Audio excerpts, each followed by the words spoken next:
right, everyone. It is that time of day again. It is time for Daily Casts.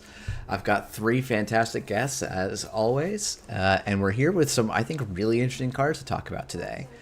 We've got both an elevation narrative piece, an NSG narrative article, and then also a little sneaky snack of a spoiler that happened last night. For people that didn't watch the Metropole Grid, I thought it was a very creative and fun one, so people should definitely go and check that out. But I'm going to have guests kind of introduce themselves first, to have them, tell you or tell the stream kind of where they're based, how long they've been playing Netrunner, and we're going to do a card that they're going to miss most post-rotation as our fun question for the day. So, branimated, you're at the top of my order here, so you're up first. Hello. Yeah. I go by branimated in the Netrunner space. My name is Brandon. I am the Austin TO as of 2019. So I run the events down there in Austin. And I started playing shortly after Order and Chaos came out, so 2015. So I've been playing this game for like 10 years. You'd think I'd be better at it by now. I'm going to go with Inside Job for the card I'm going to miss the most. It's always had a special place in my heart, and it's also the card that I dressed up as for Halloween, and we made a unofficial alt art of it. Nice. Down here in Austin. Did it include the toilet? Yeah, so I dressed up as Boris, and I took my laptop into the bathroom of the game store, and my buddy Peter took photos of me like doing the pose. I can actually give you that image, Jeff, if you. If you want to give me that image, I won't say no to that. Yeah, I don't have the ability. I haven't set my program up to pull up the multiple printings yet, so we'll have to imagine. But yeah, it's just such a crutch for for me. It lets me get into a server. Fantastic. All right, we'll pull this in. Well, we'll pull this in before we introduce Dan, so we don't sweep the out from under you. Ooh, that came in bigger than I expected. It's the suspense. Oh, there we go. Whee! Very nice. That's a good costume with a good shot. I like it. Yeah. Very nice. All right. Dan, you're up next. Tell everyone kind of who you are, where you're from, where you're playing, where you're based, I guess, and your history with Netrunner, and then what you're going to miss the most. DanB, aka Bushi. I've been playing Netrunner since 2015 around Data and Destiny. I am based in Rhode Island, so close to Jeff. We run into each other to a lot of local events, and I'm the TO in the Rhode Island area. I'm also one of the people on the marketing team at Nil Signal Games, mostly doing conventions in the Northeast. So everyone should come to PAX East in May. We're going to have a booth there. It's going to be really exciting. Card that I'm going to miss, I'm going to say two, just because I've been playing a lot of Kit, and Kit is really great. But I think the card I'm going to mostly miss the most is Oaktown Renovation. It's just the card that back in the day, my old meta played a lot of Kill Wayland, and just being able to threaten the Seasource or the mid seasons by putting an Oaktown behind like a ice wall or something that really threatening, hey, I'm going to score this and get lots of money, and if you steal this, I'm going to mid-season you into the ground. And that's just been in my mind ever since. So Oaktown leaving is a huge shift in the game to me. Yeah, for sure. It's one of my favorites, one of the big cards I'm definitely going to miss from rotation as well. And also, next time, Dan, I'll have you scooch a little bit closer to the mic still. Okay, yeah, I'll try. Sorry about that. No, it's all good, all good. Okay, and last but most certainly not least, HaverOfFun. How long have you been playing Netrunner, and what card do you think you're going to miss the most from rotation? Yeesh. I've been playing Netrunner since late 2022. Midnight Sun was out and Parhelion was close to coming out, so that was my first preview season, which was super exciting. I'm a local tournament organizer in Naarm, Melbourne, Australia. I also do a bit of volunteering in recruitment for NSG, um, and I play a bunch online as well. Easily for me, I'm gonna miss bacterial programming the most. I love Jinteki, and it's incredible that this card is like the card that enables the whole kill RH Pindiv deck, but it's also incredible in like a Glacier Ag Infusion Rush where you like score this out and then you find a Nisei, put it on the Locosta immediately and win next turn. It's just, God, it's great. It's great in every way. And Yeah, for me, it embodies that Jinteki idea of like seeing into the future and kind of cheating stuff that no one else gets to know. Oh, it's great. yeah, no, that is a really cool aspect that this card right now is working so well in like extremely different archetypes that usually have so little overlap. I don't know that I'm gonna miss it quite that much, but especially given the time constraints of modern Netrunner matches. But it's a very fun. Yeah, I was gonna card. say, good riddance back, bro. Jeez. Yeah, and actually, Oh, man. one of my conspiracy theories is that we like Panic Pilana probably maybe should have been playing Bacterial instead of Oboe, but we were all like, 4 net damage is so good, but it's like, well, what about like controlling the draws for the next 7 turns or something? That seems pretty good too. Yeah, but you probably just don't remember Kakugo being legal, right? Like That's fair. Kakugo behind Oh, I a do. Picata is just like Chef Kiss. So I'm in therapy every week trying to forget that Kakugo existed.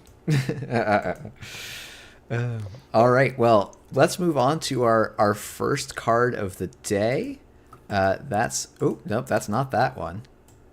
That's not how the order works. First up, we've got Shred. This is a 1-cost Anarch run event, and it says run any server.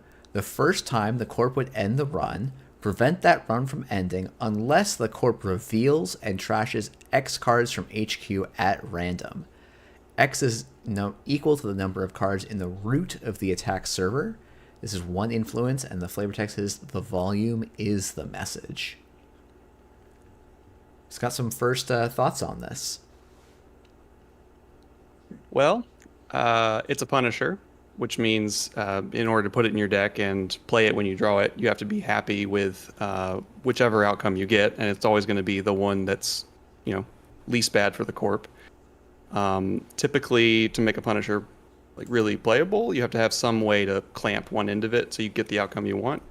And the thing that comes to mind is that the like safety valve of the corp being able to reveal and trash cards to make the ETR go through wouldn't work if they don't have enough cards to trash. So that's something I'm kind of thinking about, is like, is there a way to kind of keep the corp in a position where they don't have enough cards in HQ, and then you can shred them a little more reliably? Because otherwise I'm having trouble sort of seeing how you would like make this kind of go your way most of the time. But I also don't play Anarch, so Yeah. you guys tell me. well, it's 1 influence, right? So I see this as a meta pressure valve card, right? Where if there is a strong clown, I'm reading Jamie's message in the chat. Take that clown cards, right? Like if there is a clown card, like deck archetype that's destroying the meta or something, like including 1 or 2 shreds in your Shaper deck or Crim deck is completely valid, right? It's a low influence, and I wouldn't mind playing a burner into a shred, right? Making it so that the corp doesn't have many cards in HQ.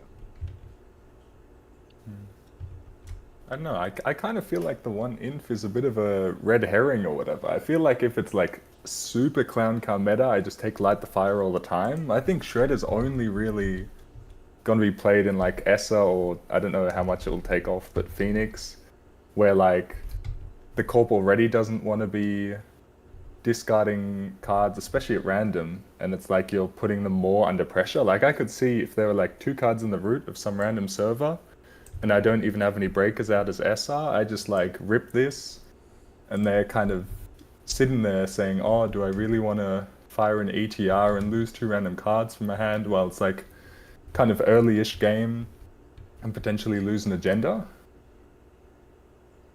Yeah, I think because so the initial impression or the comparison that you make is like, oh, it's kind of like Light the Fire, it's kind of like Inside Job. I don't think it's like either one of those cards really. It reminds me more of Lucky Charm in that it's a card that you reach for if you are worried about ETRs from outside of the ice interfering with your plans, and you want to punish that in some way. The only one that springs to mind, well, the 2 that we know of going into rotation would be MIC and Void. Yeah, the ones I'm thinking about are rotating, right? Border Control and Nisei Mark II. Those are the ones that my brain immediately went to. Mm-hmm. But those we don't need to worry about anymore. Yeah. I do like the idea of using something like Burner to control how many cards the Corp has access to. Yeah, that does, like, Burner will take 2 cards out of their hand, and now it's like, okay, do you want to go down to 1 card in hand? And random access at that point can be pretty rough too. And yeah, I think also, Calypso pointing out, like, this does feel like it's pretty targeted at Analytic Void. So, 4 cards, because it's like, oh, when can you do this? Well, I've broken everything else on the server, but I can't be an Analytic Void. Do you want to discard 4? Is it worth 4 cards to keep me out? Or do you even have 4 cards to keep me out? Honestly, yeah, and though, like if they're playing Analytic Void, like, do I even need the Shred if I'm playing Burner, though? Right? Because that's fair. sure, they're on the run, and now they don't have any cards in HQ. plus, which recently spoiled Jideki ID wants to be on a low number of cards. That's a fair. Yeah, that's a good point. Which one? Unfortunately, I was like so proud of myself. I was like, oh, I've got the cards spoiled so far into my puller upper thing, and I just tried to use it, but it was broken. I hadn't tested it sufficiently, so I can't pull those up quickly. But I think that's Auko, if I'm remembering correctly. Yeah. PT on Taeyan is the one that. Oh yeah, PT on Taeyan. When you discard phase ends, if there are 3 or fewer cards in HQ, you can pay 1. Yeah, I haven't memorized those cards because they're not Atea, so I don't really care. Yeah, I mean, like early game, this seems like a disruptive way to get past a single ETR. I don't know how many like outermost single ETRs we're going to be seeing. Like I think Kessleroid is looking better all the time. Pulls double duty in the Anarch matchup theoretically. Yeah. But yeah, it's a hard one to evaluate, right? Because it's not a card. It's a Punisher. It doesn't have just a pay the cost, do a thing. It's going to be really contextual and situational, and it makes it tough to really come down one way or the other. It is priced to move. Cost of credits, 1 influence does something probably. So I definitely something I'm going to keep an eye on and jam in some decks and just to try to figure out what it does. Yeah. Well, should we move on then to the next card, which I think will have a lot of conversation to go about? Surely. We've got Barry Baz Wong, subtitle Trimoff Veteran, pronouns he, him, 4MU, 0 link, identity, cyborg. Whenever the corp reses a piece of ice, you may install 1 resource or piece of hardware from your grip. 4515, and the flavor text is try me. So at this point, we're saying that like every organized crime, like to get into organized crime, you have to chop off your arm, right? Like that's what narrative and visual is telling us at this point, right? Is Gabe an organized crime? I'm not really sure, but he always seemed like that to me. He always seemed like he was We'd have to running go some jobs for some big go group. dig up the old FFG lore inserts to try to find out. But yeah, I mean, I love the art. That was the first thing that just really grabbed me. He just looks so solid. He's like, he's rolling up that sleeve. Something bad is gonna happen to whoever he's looking at. I It's tremendous. Yeah, I'm definitely want to get like I'm gonna commission someone to make me this jacket so I can wear it at Mansion Runner next year, Jeff. Like,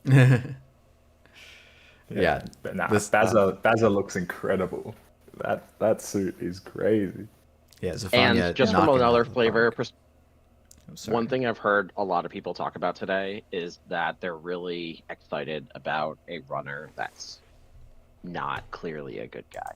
Like this guy, and we Yeah. we see that in the art in the on Null Signal's site when when you're going to open the article, and he's just this clearly of another card of him standing in a street and there's just bodies on the floor. I think he's holding a gun or something, and this guy's not a good guy, and that's okay. Like he's doing a job, and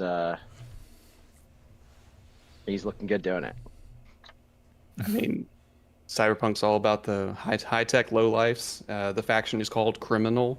Uh, it's definitely fun to think of ways for the criminal IDs to be like, heroes who are doing the cool crime of standing up to corporate overreach. But there's a whole world of of hijinks, I suppose. It's good. It's good to see. Kind of evens things out. Makes it like the existence of Baz as a playable character kind of makes the whole thing feel more real. Yeah, yeah. It does feel like it's you know what I mean? a level of it does feel like he's creating more of a whole different side of the world than we've so many of the like characters are like, oh, I'm a lone wolf doing my lone wolf things, and Baz is like, no, I'm part of a group that has power, Part of a group. This man leads the group. That's fair. Well, we could all go on about how cool his jacket is all night, but maybe we should, I don't know, have a look at the text box.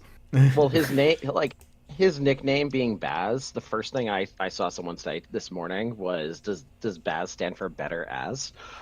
Because installing hardware and resources, like, No, Baz stands for blue as, because as is a shaper ID, and this is what if as was actually criminal.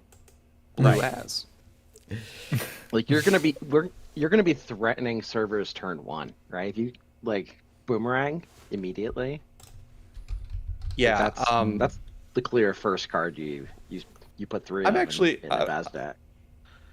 for sure. I mean, I've gone to great lengths to get boomerang on speed dial out of Az, and Baz just kind of walks in and is like, it's not that hard, just install it. What's your problem? I'm curious, have I played the most Az in this chat? Because I've played a truly egregious amount of Az McCaffrey over the past. I've played a good amount as well. Yeah, I've never played as.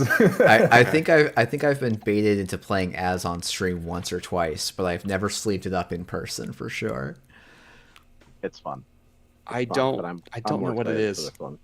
Yeah, no, I mean, like, I don't know what it is about Az McCaffrey that just captured my attention.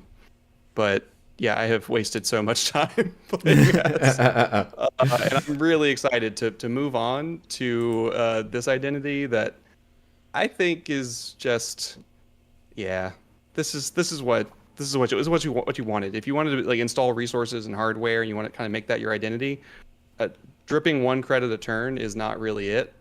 The click compression here, on the other hand, that lines up with a game plan that might actually like be able to pressure the corp and win a game.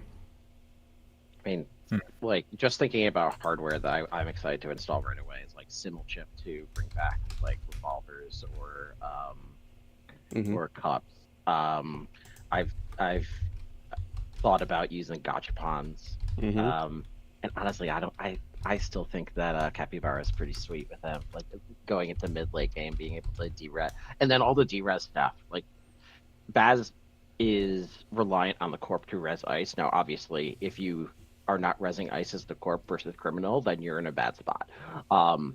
So that's good on your own, but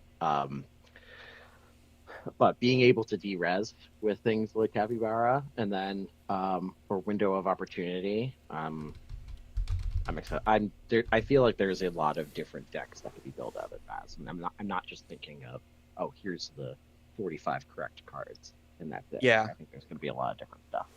Yeah, one resource or hardware is very wide open, which is awesome. You have all kinds of utility plays, like if they res some ice that's going to tag you and cause a problem, oh, no free lunch. If they res a Cloud Eater, during like in the approach, you can just install a flip switch and you are out of there, and they are minus 10 credits. No one plays Cloud Eater, of course, but imagine if they did, they would have a bad day. Yeah, the flip switch tech is really nice, where you can just kind of like, oh, I was gonna like play a value piece, but let's just let's cheese it, and get out of there. And we don't have to worry about Anansi anymore. So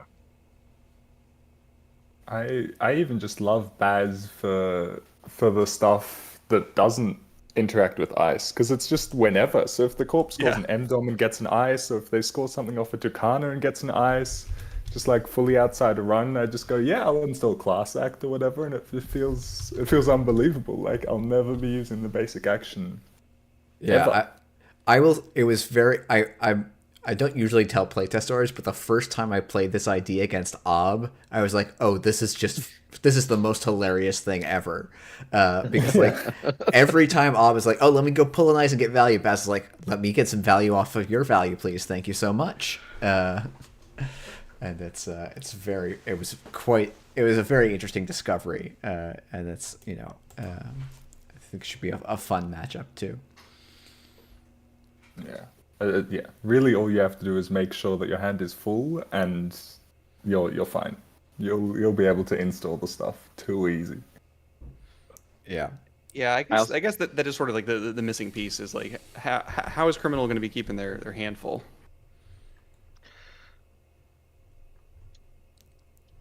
Yeah, that's a really good point. Like importing draw is probably going to be a big part of this. Nuka isn't a resource, so that's good. Yeah, exactly. Yeah, throw a Nuka down, and Nuka, Class Act, just throw those down on value reses, and go to town, I guess. Yeah, I don't know. I also am really excited to see Baz in the wild. I think it'll be a very interesting idea to build in and around. I've seen some people being like, well, but what if you play into an asset deck? And I think that is actually a pretty interesting problem for him. Though sure. I don't know if we're gonna. It's been a while since we've seen like the fully iceless asset decks. So it'll be an interesting thing to figure out how you deal with those, or even just the decks that are like only running like 5 or 8 ice. Like can he survive a game plan where that happens? It'll be an interesting question. I'm definitely thinking about some econ denial Baz that uses like Amelia Earhart and like Stone Ship to charge, or maybe Stone Ship to draw, and a bunch of D-res effects. Yeah, I think in the Ice Light matchup, he's going to have a little bit of like low syndrome, where you've built this entire deck imagining about all the ice that you're going to de-res, and then the corp's going to res, and then you're going to get money, and then you're going to do this, and you're going to do that, and then they just don't have any ice. I just do, threaten yeah. Centrals like every criminal does anyways. I think that's the thing, is that you'll just fall back on the fact that you're probably on some good number of Chesva, and you just hammer centrals and trash everything you find in there, and I think that's going to work out pretty well. You're probably on Bahia bands. You're going to trash some stuff with that. I mean, I think that the trick here is to build a deck that basically makes sense and takes advantage of Baz, but maybe not construct the most ludicrous resource and hardware maximum list that doesn't do anything if you don't get like 8 extra clicks. Yeah, I reckon the same. I reckon you could put a pretty standard Crim deck, maybe slightly bigger on resources and hardware than events, but like just play that and get your free installs, but don't have to worry too much about derezzing every single piece of ice so you can double up. Yeah, I think if you want any derez, I mean, it really remains to be seen if you would even need derez, because it could be that, in the games where Baz's ability is relevant, there's, you're going to get your, I don't know, 5 or 6 plus extra clicks, and that's going to be the ball game, Like, you don't necessarily have to go deep down the hole of like, how can I derez and make this go forever? Yeah, I think that's an interesting difference between like this and, I think like the comparison to Los, I think is a really interesting one. I'm like much more excited about Baz than Los, but it's kind of like, it's like, is that install better than 2 credits? And it's like, well, sometimes it's way better, and sometimes you probably wish it was 2 credits. I think the like whenever trigger is like also just a huge upgrade for Los, where it's like, I was often being like, oh yeah, I'll just make the Los, like if the criminal player isn't making multiple runs a turn, I'm probably doing pretty well as the corp. And if they are, well, I'll just pick a turn to res my ice and pick a turn to not res my ice. And I don't know if that's been anyone else's experience. Yeah. Yeah, absolutely. Calypso makes a good point, like knife decks. So I'm Jesse now. Decks. That's going to be an interesting way to play him as well. Oh, absolutely. Also interesting, I've seen from some people in chat, but also Jai in his YouTube posts, is that some people are kind of wishing that if there is some sort of near print or whatever of diversion of funds, that it better be a little bit weaker than that, because otherwise you could just rip it, click 1 and have a boomerang in hand, and it's just a bit wild, probably. Yeah. That hopefully if something like that exists, presumably that was kept in mind, or who knows, maybe we'll get a day 2 boomerang ban. You never know. We have been told there are 3 cards that take credits away from or steal credits from the other side. I don't know if any of those are actually runner cards, but yeah, I guess you're gonna wish you still had Spiderweb or something. Yeah. I was kind of amused actually that like Kesselroyd got printed. I was like, but if Spiderweb got reprinted, I think it would see actually quite a bit of play. But I don't know. It's or at least there's been periods where Spiderweb would be like the best barrier you could possibly run, which I think is a funny thing. Stops boomerangs, good into Banhar. You're just but anyway, that's a thing of the past. It's fine. We can pretend like Logjam is Spiderweb and ignore the cost difference. Yeah. Just a small difference there. I always get Spiderweb and Hive mixed up in my head. Oh yeah, what a cool card Hive was. Hive's like the original threat card. Yeah. All right, do we want to move on to the last card that was spoiled? And there's a couple other things we'll have to talk about after these spoilers as well. But I'm sure we'll all be seeing a lot of Baz in the coming years. So yeah, absolutely. And hopefully he comes up again with a couple of cards that we'll see later in the season. But we'll have to see, I guess. All right, so this is Plutus. This is a 0-cost Wayland asset. It is unique. It has the subtype Deep Net. It's 3 influence, 3 to trash. And its text is, as an additional cost to res this asset, forfeit 1 agenda, or reveal and trash 3 cards from HQ. And then when your turn begins, you may play one transaction operation from archives. After it resolves, remove it from the game. And this is, as Chet's calling out, this is another fantastic Adam S. Doyle piece. It is quite good. So This card is so freaking cool. I mean, It's every cool in every every piece way, of yeah. it, the art, the effect, the art again, the name, The story from Patrick. yeah, deep net. It costs 0 to res. I love it. I'm rejoicing. And I don't think the cost, like, trashing 3 cards from HQ is huge. Reveal and trash 3 cards, so they're face up. So that's pretty big. But I still think that's pretty. That's okay if you have a spin doctor on the board, because then you can get your armed asset protection. You got a face up agenda in there. You can get like 10 credits from that.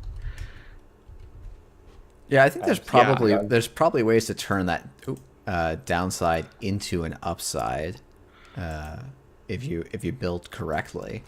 Because like another thing is like, if you have if you have a transaction operation in your hand, that's like it's like, that's one fewer card I actually trashed, because I can just play it immediately with this. You're playing it for free. Yeah. My immediate thought was corporate hospitality, right? Late game, getting some money, drawing some cards, adding a measured response back to hand, and I don't care what cards I just trashed because I'm killing you this turn. Yeah, because the Plutus trigger it effectively saves you the click. So it makes doubles very interesting because it removes the first click. Unless I'm somehow reading this wrong, but No, I think that that's right. Now I'm like, oh wait, did you have clicks to lose that? I'm assuming you do have clicks to spend at that point. Yeah, you should. Yeah. But like, and so there's all kinds of stuff. Red level clearance, sudden mandate Is sudden are both very interesting. Sudden commandment. Unless commandment you can't play, but red level you. Never mind. Yeah. I think like you can probably, Jeff. You can probably do some funky stuff with extract and obdex. is extract transaction. Yeah. I'm looking at the list right now. It is. Doubles might be fine, but I have seen a lot of chat since this card got revealed about the eternal implications with pilot level clearance and terminals before your action phase. Yeah, I don't think that's been resolved yet, but my lord. Yeah, there's different. Yeah, we're gonna have to wait for an official answer. Thank you, Jamie. Yeah, there's been some discussion, but yeah, there's 2 possible readings, right? And there's for people in the chat, one of them is, well, you're not in your action phase, so you can't end it, and the other is like, it's a terminal, it ends your action phase. Don't be silly. So I think we'll kind of have to wait and see. Start my turn, end my turn. Back to you. Yeah. But honestly, in some CI games, like, that would be worth it. Like, just playing a violet level is that good. But yeah, I think people are shouting out also greasing as another one that you can use for this. So you can turn Plutus into a way to, if Wayland we know has OzF and above the law, so they can make this part of a fast advance kind of strategy. Well, and red level clearance does that as well, right? Like you play that, gain a click. You are now at 4 clicks. You install your 3/2. Yeah, and red level's even one fewer influence. Base Chiraboga implications with the other red level clearance, install the non-agenda so you can get another click. There's some wild stuff. Maybe Blues is secretly an HB card. We don't really know what HB looks like yet, so. Is Plutus? Could Plutus possibly be a new Ving card? Yeah. I think it's very solid in New Game. Just like Yeah. you when you trash cards from the top of R&D, you get 2 credits from that, and then you also get to double dip with Plutus playing them as well. I The think reveal it's is very good. actually clutch. Yeah. I've played more Nuving than is healthy, and it's frustrating sometimes because you have all these riches and you just need to turn them over. Um, yeah. The only transaction in the set so far is KPI, right? So Yes. there is just from the from our set, from the set. So if you're looking at it from like a core set, gateway and elevation, there's still a couple transactions for like new players to look into. But KPI is pretty, doesn't do a lot of the fun kickflips that we're talking about here. Yeah. Although I could kind of see this just kind of plugging away, making a bunch of money, and letting the corp just have a free hand in installing stuff during their turn, rather than having to actually spend clicks on playing these value transactions. I think Yeah, I that's mean, you still get, fine. you're gonna get a value transaction, and then this thing is getting pinholed immediately, right? I would think so. Probably. Yeah. This is a trash This- at all costs, which makes me want to play it in attack because I'm just gonna store it behind the 5 by steep server. But Yeah, when you res like the skull of Brian Stinson, the runner will take notice.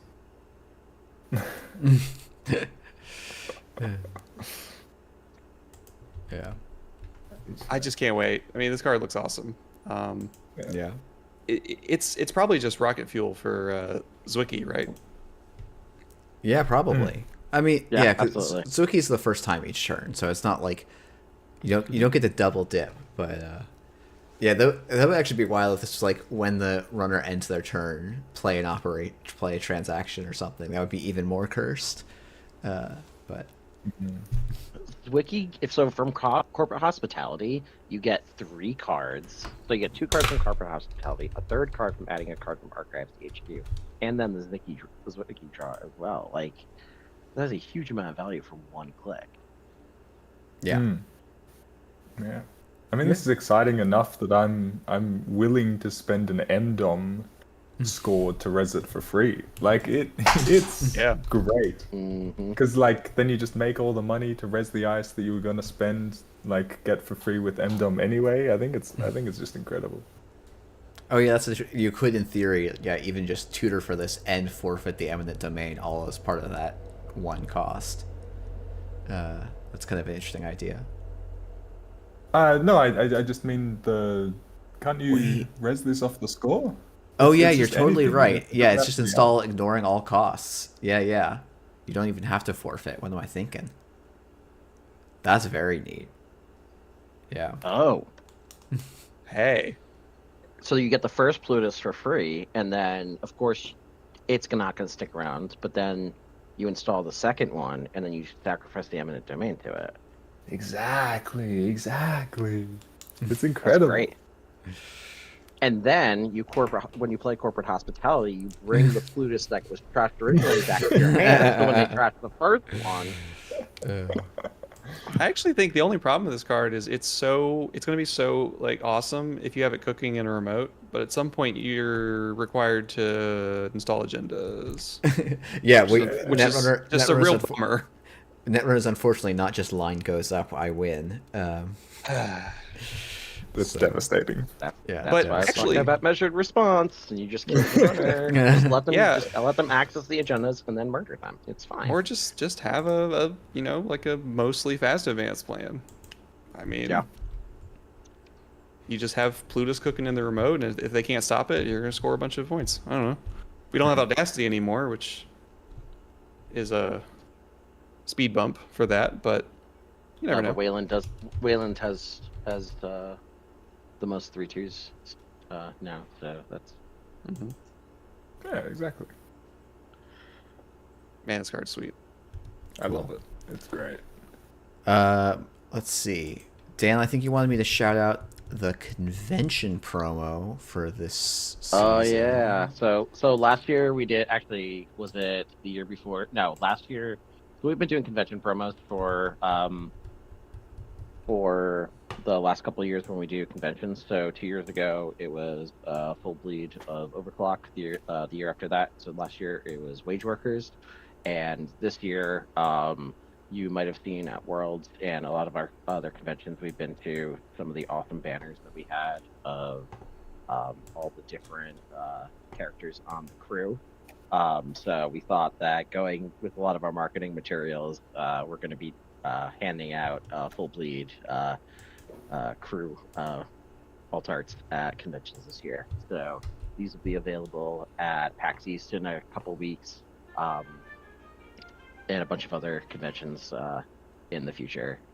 We go to all the PAXs, PAX West, PAX Australia, PAX Unplugged, UK Games Expo. There's a bunch of other ones. So, and if people are running, I know there's some people in the community that are running like demo booths or like they get a table at a convention. Please reach out to me, reach out to John or somebody at Null Signal, and we could probably get you a brick of these sent over to hand out to people, because these are supposed to be like, hey, you came and visited the booth, come in, like, here's some promos, you have your first card.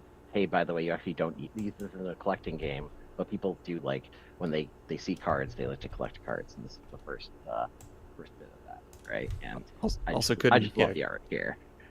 Yeah, no, this is a great choice. I also couldn't help but notice it's got the updated once per turn arrow templating.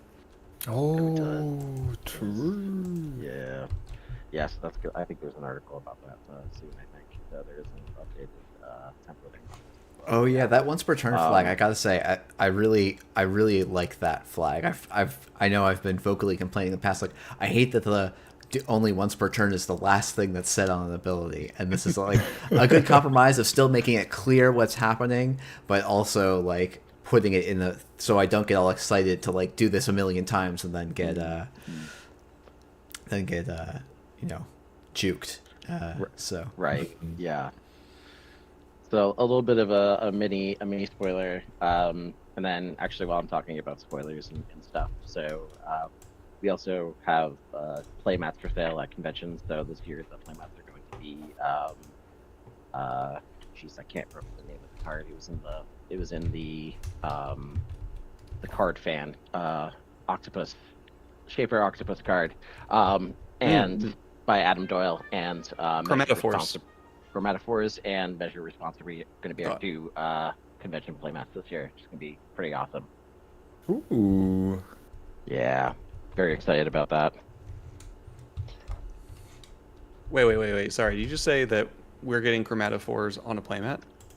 Yes, and it will be available to purchase. And I'm hoping my project after Paxies is going to be to get previous year's playmats onto some sort of place to purchase them online. So that means that next year you'll be able to, anybody should be able to get that playmat.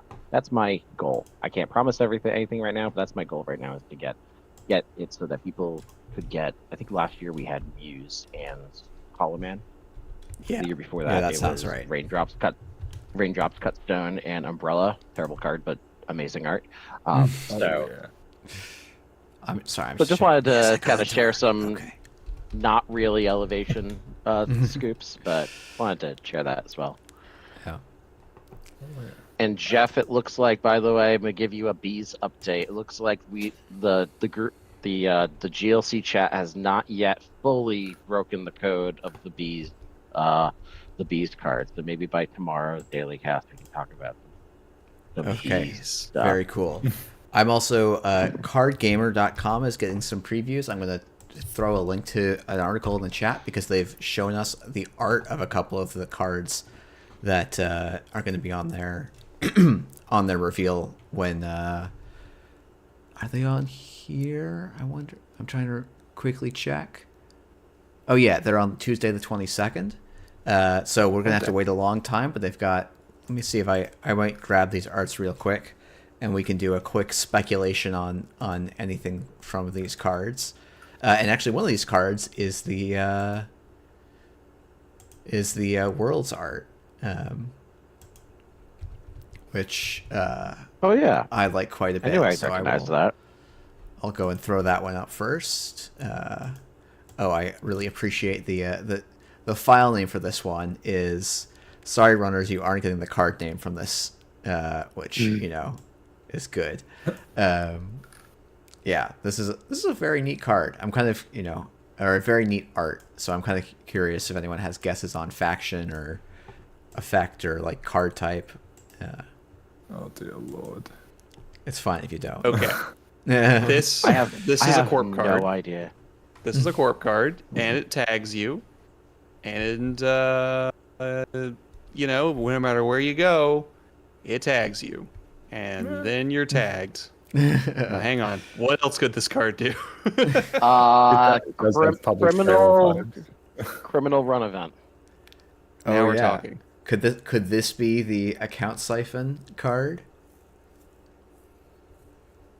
A terminal account siphon.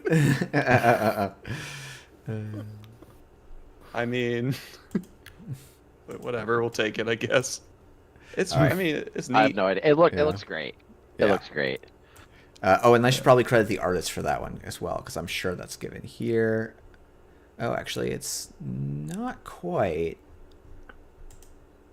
Unless it's in the article, but I don't see it. Okay, I'll have to go and find the artist. I don't see it in the credits. article. Yeah. And yeah, now we have another sneaky card here. Is This that gotta be Anarch for sure. That's Topan in the back. I was right? gonna say. I have seen that's Topan. speculation. I've seen speculation. It is Topan. I've seen speculation that this might actually be a corp card, and the person in the foreground is actually spying on, kind of like a double agent for a deal. So there's definitely not really sure. It's definitely a Team Cat card, so that's great. Yeah, the lighting and shadows on this just look really, really dynamic. This looks great. Yeah, big vibes. Can I just say, I'm super excited for Worlds this year with the costume contest on Friday. Just looking at all the outfits and elevation, I'm just like, oh, I hope someone dresses like that character. Oh, I hope someone dresses like this character. So I'm hoping there's gonna be a lot. Hopefully, there's gonna be nice fall season jacket weather in Edinburgh this year, because I'm expecting a lot of cool outfits. Yeah, maybe that art depicts some kind of like a corp connection. We've had them before, maybe on accident, but we've had them before, and it prevents the runner from stealing an agenda in some way. Ooh. Yeah, that's an interesting call. I like the very specific effect called shots. That's all, that always makes it more fun. But yeah, We've had enough of our calm and sober analysis. We just need to start speculating wildly. Give the people what they want. Yeah. And for those of you, there is, I don't know if it's actively going on right now, but there seems to be a bee-themed puzzle hunt going on, including playing games against a bee user on Jinteki.net. So I'm sure we'll have more to talk about with that tomorrow. But I think maybe we'll start wrapping it up here. And I think the question I like to ask this part of the season is what are you most looking forward to, either from the spoiler season or from the stuff we've talked about, or has been spoiled so far. And we'll start, I think, with branimated with you again. Well, runner side, Baz. I mean, I'm just happy to have an ID that I can pour all of my jank deck building effort into and not be horribly disappointed. And then I guess corp side. Oh man, I've got recency bias. Plutus is so cool. I can't remember any other card that has been spoiled, because now that I have beheld Plutus and I have rejoiced. I mean, okay. IP enforcement does look extremely funny. Okay. I'm just gonna say IP enforcement because it looks hilarious. Yeah. There was it's a good looking card for sure. And yeah, quite the effect as well. So Dan, how about you? Being the TO for my group of a lot of new players, we're running an elevation event at my game store a couple days after elevation drops. I'm really excited about that. I'm the person that will sleeve up 8 to 10 decks and bring it to a meetup. So I'm just excited to make a deck for every faction. There's going to be an IP enforcement MBN deck. There's going to be a measured response Wiki kill deck. Like I'm going to make a Baz deck. There's going to be so many different decks that I'm excited to build, and I'm not excited right now about competitive viability. I just want to latch onto a couple cards and just build weird janky stuff, and there's a lot of exciting thing. Like I'm trying to think of right now in my head, I'm just like, what's gonna be the best deck?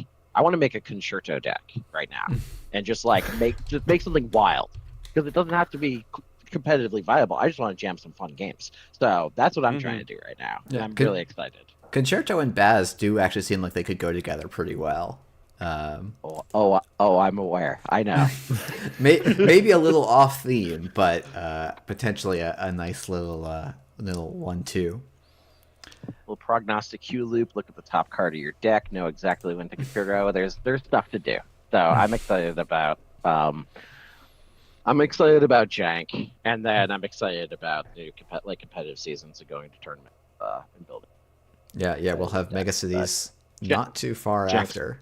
So Jank first. Yeah, Jank. I do always love the Jank period at the start. It allows for a lot of fun. And then HaverOfFun, either something you're looking forward to the most, or thing you're either to play now or to get spoiled in the future. It's tough. I mean, I'm for sure excited about Baza. Some Australian representation is super. But I think I'm most looking forward to Alga. Just getting a bunch of counters, drawing a bunch of cards. I'll for sure be playing that in the Mega City and probably also Continental season. So the Australian meta can get prepared for that. I don't know. It just looks great. Very nice. All right. Well, thank you everyone, and hope everyone had a good time watching along. We will be back tomorrow with some more scoops, or more scoops review, I guess. We'll be getting... Oh, turning off the wrong thing. We'll be getting some NSG. We're going to get... Actually, it looks like a nice full day of stuff. Something from NSG playtesting, something from the NSG YouTube channel, and hopefully probably another article from the NSG development team. I think Safer's was really good, and I always enjoy that little peeling back of the curtain, so looking forward to that. And with that said, thank you everyone for tuning in. Thank you to all my guests, who I've just accidentally removed their names. And see everyone tomorrow.